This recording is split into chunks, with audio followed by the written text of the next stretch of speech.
보여드리도록 하겠습니다. 자, 사진 내려주시고, 할렐루야.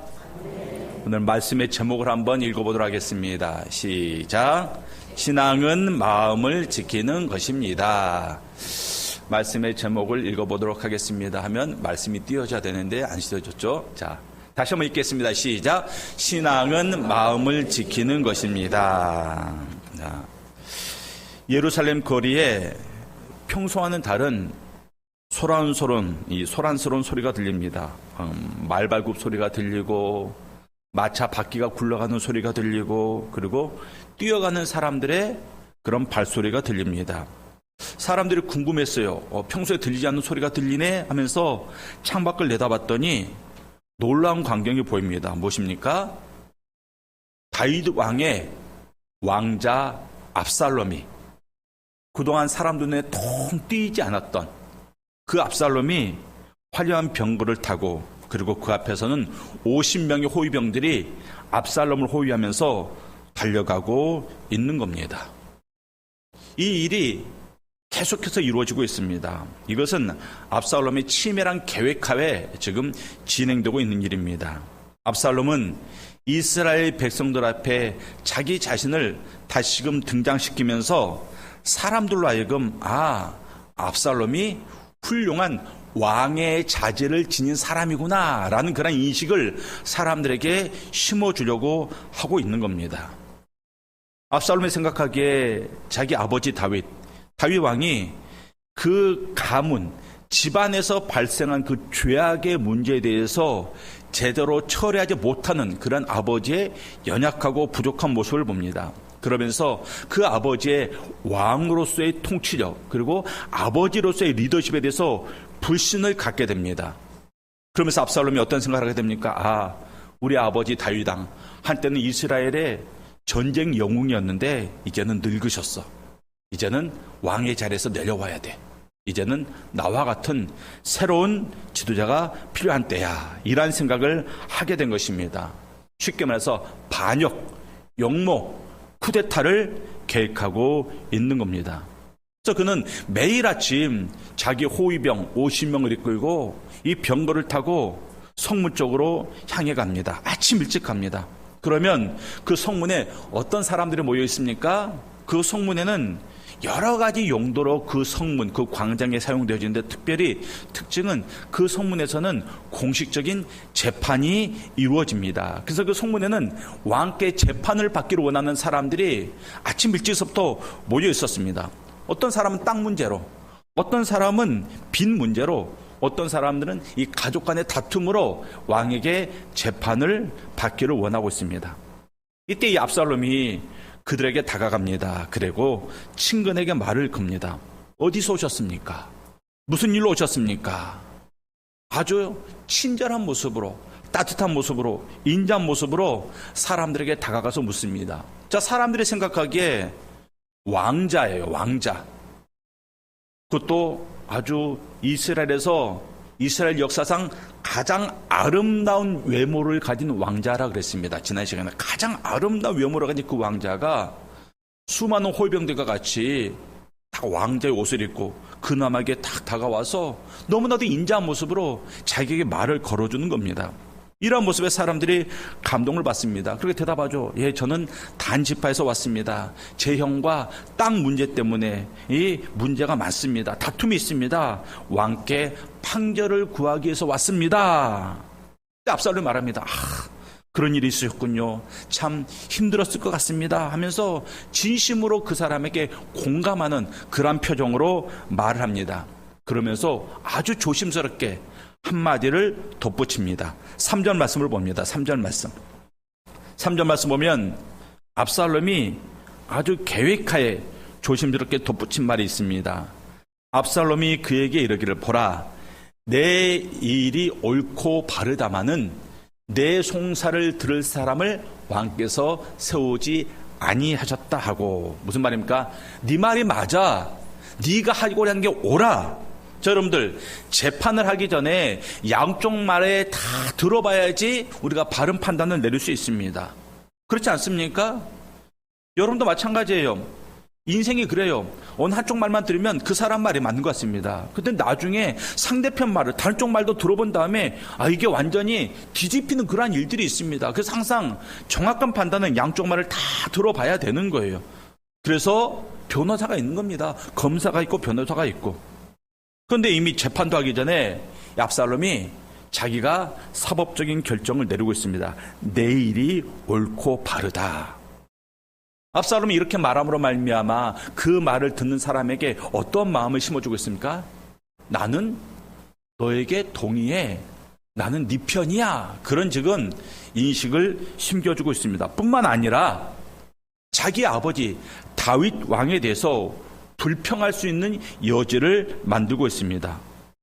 내 송사를 들을 사람을 왕께서 세우지 아니하셨다 하고, 자, 왕에게 재판을 걸 때 무작정 찾아오는 게 아니잖아요. 무작정 찾아오는 게 아닙니다. 어떤 절차가 있었을 겁니다. 원래 재판이라는 것이 10부장을 거치고 100부장을 거치고 1000부장을 거치고 그게 법이거든요. 그러다가 이제 안 되면 왕에게까지 오는데 그냥 온 게 아닙니다. 그러니까 어떤 절차를 과정을 밟아서 왕에게까지 왔을 겁니다. 그러면 그 재판에 대해서 이제 왕도 나름대로 준비를 하겠죠? 그런데 이 압살롬이 뭐라고 말합니까? 내 송사를 들을 사람을 왕께서 세우지 아니하셨다. 다윗 왕이 지금 왕으로서 제대로 역할을 다하지 않고 있다. 이렇게 자기 아버지를 매도하고 있는 것입니다. 자, 그러면 사람들 생각에 다윗 왕은 이스라엘 역사에서 가장 위대한 왕이에요. 그러한 위대한 왕에 대해서 압살롬이 다윗 왕을 매도했을 때 사람들에게 그 왕을 매도하는 게 먹혔을까요? 먹혔어요. 먹힙니다. 왜 먹혔느냐? 처음에 압살롬이 그 사람의 편을 들어줬거든요. 네 말이 맞아. 난 네 편이야. 그렇기 때문에 이 압살롬의 말이 그대로 그냥 가감없이 다 받아들여지는 것입니다. 내 편이다. 내 편이 말하고 있는 거거든요. 네 말이 맞아. 그런데 왕이 너를 위해서 재판관을 세우지 않았어. 그러다 보니까 내가 분명히 옳았는데 왕이 자기의 직무를 다하지 않고 있구나 라면서 왕에 대해서 불평의 마음을 갖게 되는 것입니다. 이러한 행위를 지금 성경이 뭐라고 말하고 있습니까? 6절 말씀에 이스라엘 무리 중에 왕께 재판을 청하러 오는 자들마다 압살롬의 행함이 이와 같아서 이스라엘 사람의 마음을 압살롬이 훔치니라 그랬습니다. 압살롬이 뭐하고 있습니까? 다윗 왕에게 향했던 백성들의 마음을 빼앗고 있는 거예요. 훔치고 있는 겁니다. 여러분들 마음이 가면 무엇이 따라갑니까? 몸이 따라가요. 또 하나 마음이 가면 무엇이 따라갑니까? 물질이 따라가요. 항상 마음이 가는데 몸이 가고 마음이 가는데 물질이 가게 되어 있습니다. 그래서 이 사업하는 사람들도 작은 사업가는요 돈을 쫓아요. 그러나 큰 사업가는 사람을 쫓습니다. 사람이 사람을 불러오고요, 사람이 돈을 불러오는 겁니다. 그리고 사람이 모이면 뭐가 생깁니까? 힘이 생겨요. 권력이 생깁니다. 그래서 정치인이나 사업가나 사람의 마음을 얻기 위해서 그렇게 노력을 하는 겁니다. 그래서 사업이든 교육이든 외교든 돈은 벌었는데 마음을 잃었다. 그것은 손해본 거예요. 손해본 겁니다. 근데 돈은 좀 잃었을지라도 사람의 마음을 얻었다. 그것은 아주 큰 이득을 본 것입니다. 우리 교회도 마찬가지예요. 건축을 하고 있지 않습니까? 교회를 근데 예쁘게 멋있게 지어놓고 지역 주민들의 마음을 얻지 못하면 그것은 그저 교회가 건물만 남는 겁니다. 이 교회가 교회가 되기 위해서는 교회 안에 뭐가 있어야 됩니까? 사람이 그냥 북적북적 돼야 됩니다. 주일에는 예배 드리는 사람들로 북적대고 또 평일에는 주변에 사는 주민들로 이 교회가 북적돼야 됩니다. 그래야 교회가 비로소 교회의 역할과 사명을 다할 수 있는 겁니다. 그래서 사람을 모으는 것도요, 이것도 은사예요. 저는 교회에서나 또 어떤 공동체에서 또 어떤 모임에서 참 사람들의 마음을 떠나보내는 그러한 사람들을 종종 보게 됩니다. 참 그것도 제주라면 제주인데 어떤 상황에서 사람들이 내 편이 되게 해주고 나를 도와주게 하고 나를 긍휼히 여기게 만들어야 되는데 사람이 자꾸 나를 떠나도록 만듭니다. 왜 그렇습니까? 대부분 말 때문에 그래요. 말 때문에. 정남이 떨어지는 말이 있잖아요. 또 맞는 말 같은데 교묘하게 거슬리는 말이 있습니다. 다른 것은 틀린 게 아니라 그랬잖아요. 근데 다른 것을 가지고 막 틀렸다고 우깁니다. 또 자기가 옳다는 것을 너무나도 과도하게 주장합니다. 고집을 부립니다. 또 알지도 못하면서 함부로 평가합니다. 또 다른 사람의 의견을 대부분 수용하지 않습니다. 독단적입니다. 그러면 말을 할 때마다 뭐가 생깁니까? 적이 생겨요. 적이 생깁니다. 그것을 본인도 알아요. 고치면 있는데 못 고칩니다. 안 고쳐집니다. 근데 불쌍한 거죠. 그러면 인생이 외롭습니다. 신앙생활도 외로워요. 사회생활도 외롭게 합니다. 이처럼 다른 사람의 마음을 얻을 수 있어야 됩니다. 그리고 또 하나 중요한 것은 다른 사람의 마음은 어때? 내 마음은 지킬 수 있어야 됩니다. 왜냐하면 세상이 악하기 때문에 그래요. 왜 에덴 동산에서 하와가 뱀과 대화를 주거니 받거니 했는 줄 아십니까? 마음을 빼앗겼기 때문에 그래요. 뱀에게 마음을 빼앗겼거든요. 마음을 빼앗기니까 주고받아서는 안 되는 말들이 주고받아지고 결국 하와가 선악과를 먹고 말았습니다. 마음을 빼앗기면 다 빼앗기는 거예요. 마음을 빼앗기면 다 빼앗기는 겁니다. 그래서 잠언 4장 23절에서는 이렇게 말하고 있습니다. 잠언 4장 23절 말씀 보면 모든 지킬 만한 것 중에 더욱 내 마음을 지키라. 생명의 근원이 이에서 남이니라 그랬습니다. 하와가 마음을 지키지 못했어요. 그래서 뭐합니까? 죄 짓잖아요. 죄 짓고 어떻게 됩니까? 죄의 삭은 사망이라. 그때서부터 우리에게 죽음이 들어오고 말았습니다. 또 신명기 4장 9절 말씀이 있습니다. 신명기 4장 9절 말씀 우리 성도님들 한번 읽겠습니다. 시작. 하며 내 마음을 힘써 지키라. 그리하여 내가 눈으로 본 그 일을 잊어버리지 말라. 내가 생존하는 날 동안에 그 일들이 내 마음에서 떠나지 않도록 조심하라. 너는 그 일들을 내 아들들과 내 손자들에게 알게 하라. 자, 오늘 본문에서 뭐라고 말하고 있습니까? 내 마음을 힘써 지키라 그래. 힘써 지키라. 왜? 마음이 중요하니까. 내 마음을 힘써 지키는 방법을 여기서 또 말해주고 있습니까? 말해주고 있는데 뭡니까? 내가 생존하는 날 동안의 그 일들이 내 마음에서 떠나지 않도록 조심하라.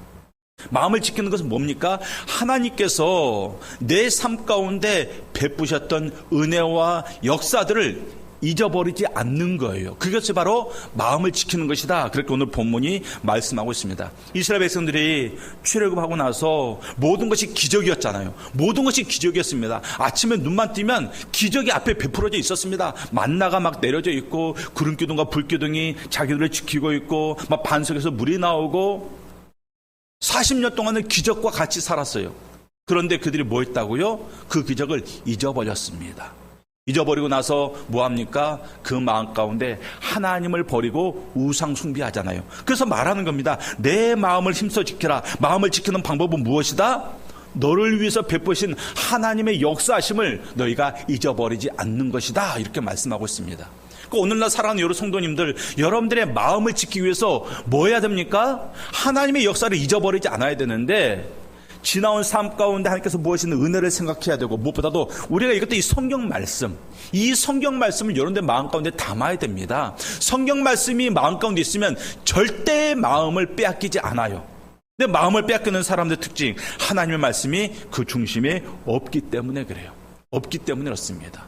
그러면 마음을 빼앗기고 필경 사망에 이르게 되더라는 것입니다.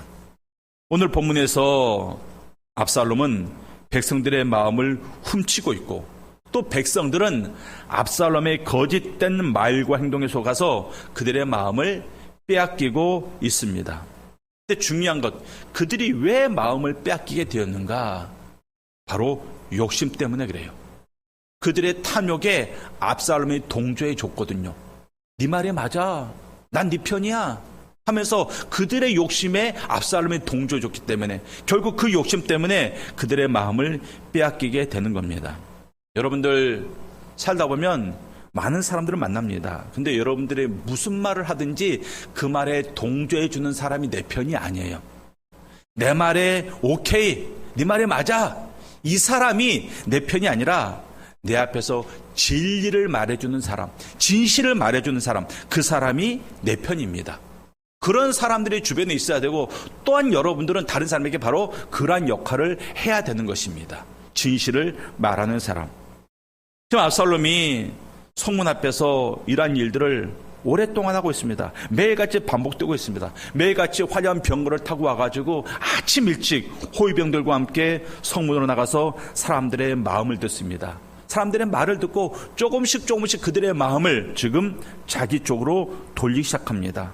많은 사람들을 만납니다. 유다 집에서 어떤 사람과는 이웃과의 땅 문제로 재판을 청구했습니다. 또 에브라임에서 어떤 과부는 상속 문제로 고민하고 있습니다. 베냐민에서 온 젊은이는 빚 문제 때문에 갈등하고 있습니다. 이런 사람들을 만나면서 한결같이 똑같은 말이에요. 한결같이 똑같은 말입니다. 당신의 말을 들어보니 당신이 맞습니다. 당신이 옳습니다. 그러나 안타깝게도 왕께서는 당신의 말을 들어줄 재판관을 세우지 않았습니다.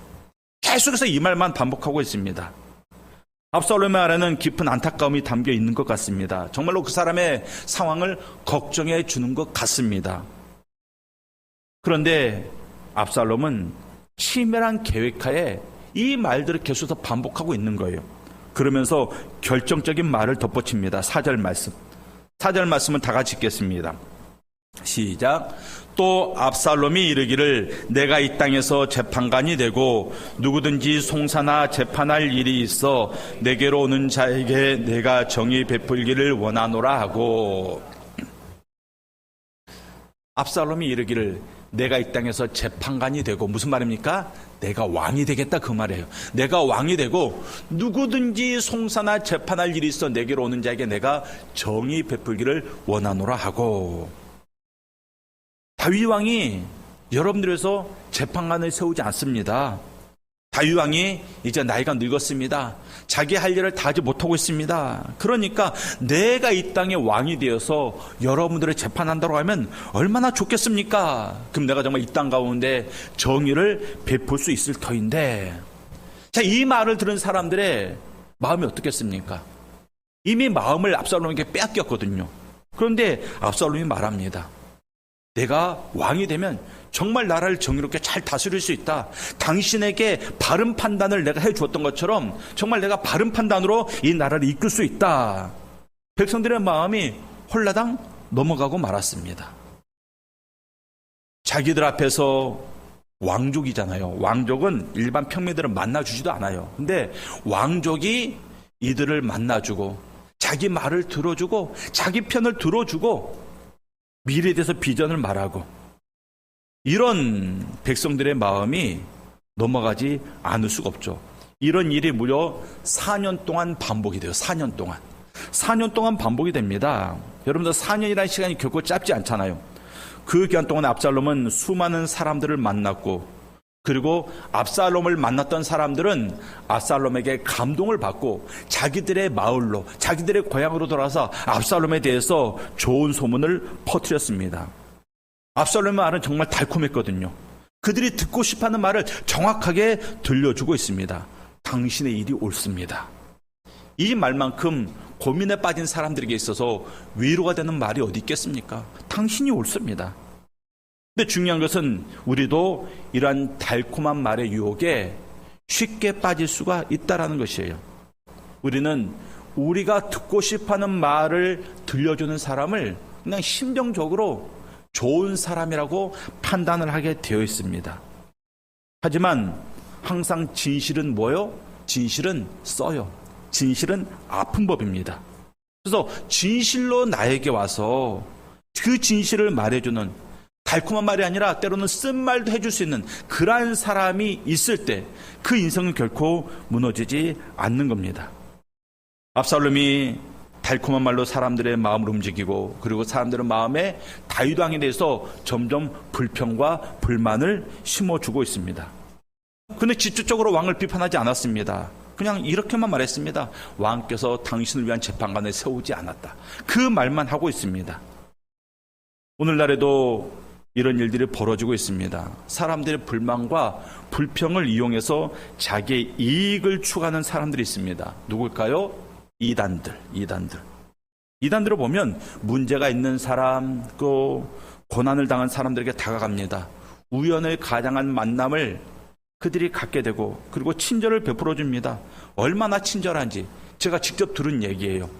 이단에게 계속해서 이 미혹을 당했던 사람이 너무나도 친절을 베풀어서 그 사람이 이단인 줄 알았는데 그 사람이 가자고 했던 집회에 따라갈 수밖에 없었다라는 어떤 신혼부부의 말을 들어봤습니다. 이단인지 알았대요.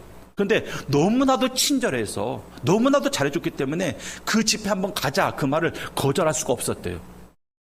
이처럼 다가가 친절을 베풀어 줍니다. 달콤한 말로 내 편이 되어줍니다. 그러다가 어느 정도 관계가 형성되면 뭐합니까? 그때서부터 교회에 대해서 목회자에 대해서 불평을 퍼뜨립니다. 그러면서 정말 온전한 공동체가 있어, 정말 훌륭한 리더가 있어 하면서 소개시켜준다고 합니다. 그러면서 데려가요. 어디 데려갑니까? 신천지로 데려가는 겁니다. 그러니까 항상 우리는 이 땅을 살면서 이 세상이 너무나도 악해요. 이유 없이 친절을 베풀면 조심해야 됩니다. 그것은 누구나 다 하는 말이에요. 이유 없이 친절을 베풀면 이단 아니면 사기꾼이에요. 그러니까 여러분들의 마음을 지켜야 됩니다. 누구로부터 마음을 지켜야 됩니까? 항상 내 귀에 달콤한 말을 들려주는 사람, 항상 내 편인 것처럼 말하는 사람으로부터 우리의 마음을 지킬 수 있어야 됩니다. 우리가 이 사건을 보면서, 이 본문을 보면서 한번 내 자신을 돌아봐야 돼요. 우리 모두는 내 주변 사람들과 관계에 있어서 서로 어떤 영향들을 주고받고 있는가? 나의 말과 행동이 내 주변 사람들을 하나님과 교회로 이끌고 있는가? 또 그 사람의 말이 나를 하나님과 교회로 이끌고 있는가? 아니면 하나님과 교회로부터 멀어지게 하는가? 그래서 우리가 주의 깊게 살펴봐야 됩니다. 4년의 세월이 흐른 다음에 이제 압살롬이 그동안 꾸준히 백성들의 마음을 빼앗는 작업을 하지 않았습니까? 이제 어느 정도 기회가 되었다. 세력이 모였다. 분위기가 다 조성이 되었다. 그렇게 판단했습니다. 그리고 이제 아버지 다윗 왕을 찾아갑니다. 그리고 아버지 다윗 왕 앞에 아버지 다윗 왕이 들으면 너무나도 좋아할 만한 그런 말을 아버지 귀에 들려줍니다. 아버지, 제가 사실은 구술에 피난가 있을 때 하나님께 서원을 한 것이 있습니다. 제가 이 구술에서 다시금 예루살렘으로 돌아가게 되면 제가 하나님께 제사를 드리겠습니다. 그런 약속을 했습니다. 이제 제가 예루살렘으로 돌아온 지 벌써 4년이 지났습니다. 제가 이 서원을 갚기를 원합니다. 헤브론으로 가서 제가 제사 드리기를 원합니다. 이렇게 아버지에게 말했어요.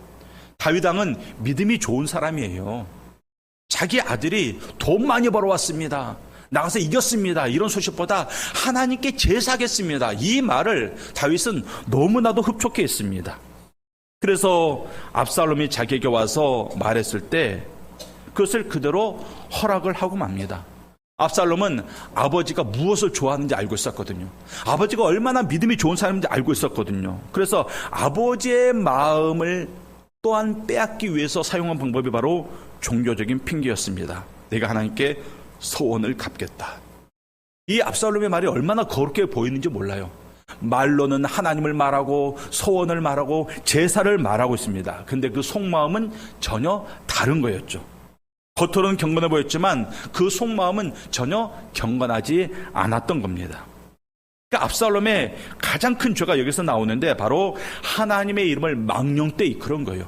하나님의 이름을 자기의 이익을 위해서, 악한 목적을 위해서 하나님의 이름을 사용한 것입니다. 그러니까 압살롬이 망할 수밖에 없는 이유가 바로 여기에 있는 거예요. 우리가 출애굽기 20장 7절 말씀 볼게요. 출애굽기 20장 7절 말씀. 자, 20장 7절 말씀 한 목소리로 읽겠습니다. 시작.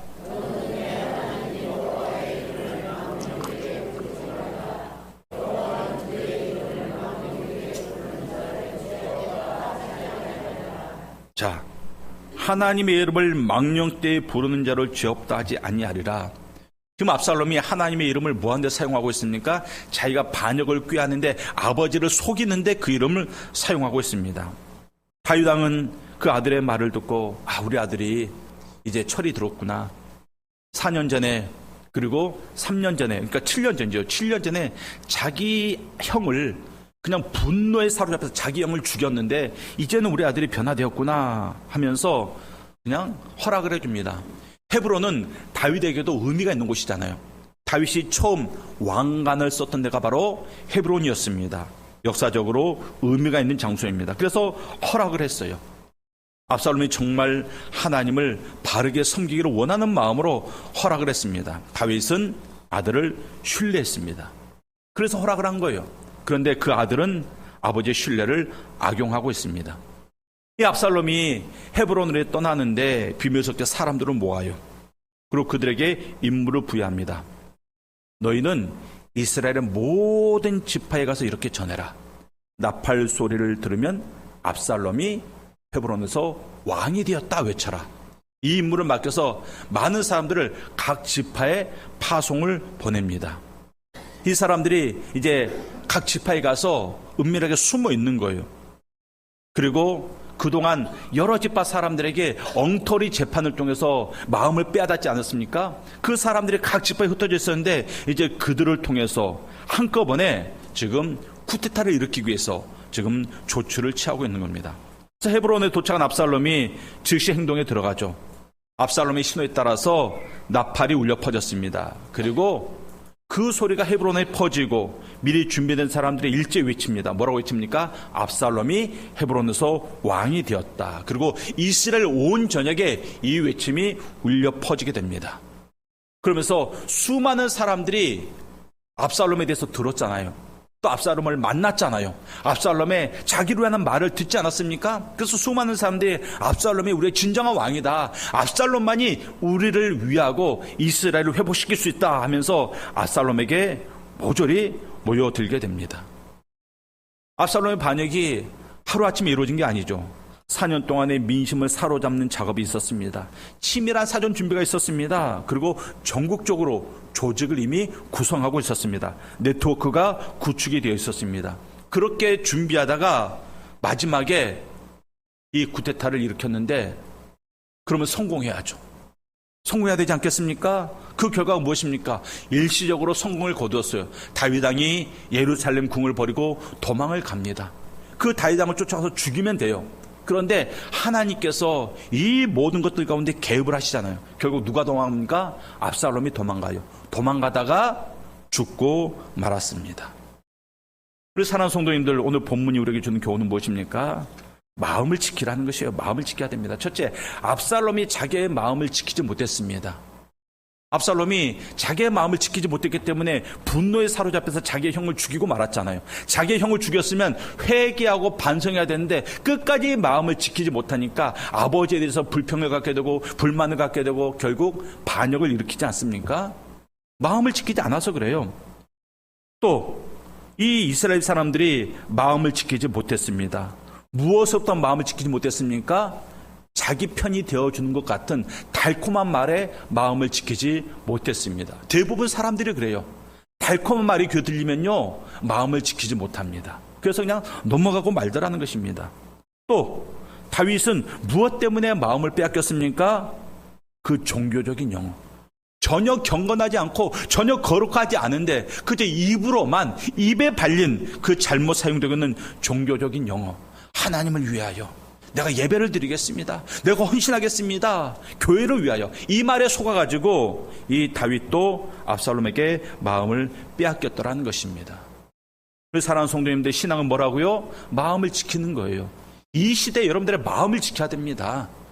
온갖 비진리가 난무하는 이 시대에 여러분들이 어떤 소리를 듣든지 마음을 지켜야 됩니다. 마음을 지키기 위해서 뭐 해야 된다고요? 하나님을 기억해야 돼요. 하나님의 말씀이 내 마음가운데 새겨져 있으면 어떤 경우에도 우리는 마음을 지킬 수 있습니다. 왜? 기준이 세워져 있기 때문에. 어떤 말이 들리든 그 기준에 비춰보면 되잖아요. 그 기준에 재보면 되잖아요. 그 기준에 달아보면 되잖아요. 그렇기 때문에 기준이 있으면 어떤 일에도 넘어가지 않습니다. 마음을 빼앗기지 않습니다. 근데 기준이 없어요. 그러니까 달콤한 말이 들리면 거기에 혹하고, 뭐 경건한 것처럼 말이 들리면 거기에 혹하고, 그렇게 넘어지다가 결국 마음도 빼앗기고 몸도 빼앗기고 돈도 빼앗기는 그러한 일들이 벌어지게 되는 것입니다. 우리 사랑하는 성도님들, 이 말세 때 우리가 정말 힘써 지켜야 될 것은 우리의 마음을 지켜야 됩니다. 마음은 하나님께서 거하시는 곳입니다. 그렇기 때문에 우리가 마음만 잘 지키면 이 땅에서 우리는 정말 하나님께 칭찬받고 하나님께 인정받는 그러한 성도의 삶, 신앙인의 삶을 살아갈 수가 있습니다. 따라하겠습니다. 범사에 마음을 지키자. 기도하겠습니다. 하나님 아버지, 은혜를 감사합니다. 우리 사랑하는 성도님들, 이 말세 때를 살아가면서 정말 우리의 마음을 지킬 수 있기를 원합니다. 그 어떠한 소리가 들려도 우리의 마음을 말씀이라는 기준 가운데 바로 세우게 하여 주시옵소서. 그래서 하나님 아버지, 마음을 빼앗기는 자들 되지 말게 하여 주시옵시고 우리의 마음을 굳게 지킴으로 말미암아 그